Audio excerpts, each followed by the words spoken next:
74-та годишнина от възвръщането на Южна Добруджа в пределите на България беше отбелязана с военни почести и панихида за загиналите на военното гробище музей в Добрич.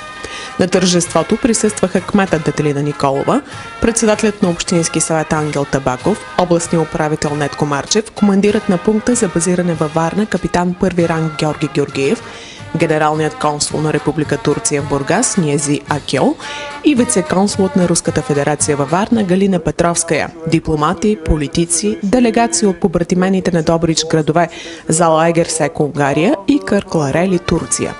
Сред официалните лица бяха още гости от Румъния. Председателят на Националната асоциация Култ към героите, полковник от резерва Ремус Макавей и председателят на областния съвет на запасните офицери в Констанца генерал Константин Зека.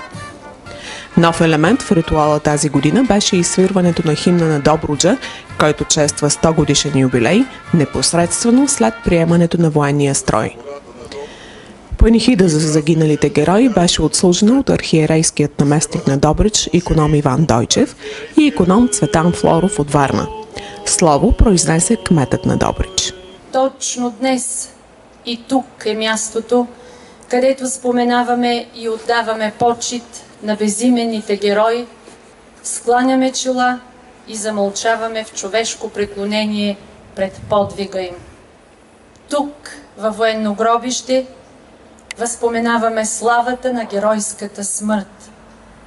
Воювали за своята кауза, загиналите във войната са обречени да бъдат рамо до рамо, както на бойното поле, така и във вечността, където мъртвата армия, чрез примера на мъченическата смърт, пази нашият мирен живот. 20 век, векът на многото войни, отмина в историята, но остави хиляди доказателства за безумието на човешката раса. Ето защо всяка година Денят на Добрич започва от тук, за да прочетем отново урока по история, изписан с кръстове и надгробни камъни, с имена и военни чинове на онези герои, намерили вечен покой на добруджанска земя. Героите бяха почетени с едноминутно мълчание и поднасяне на цветя и венци.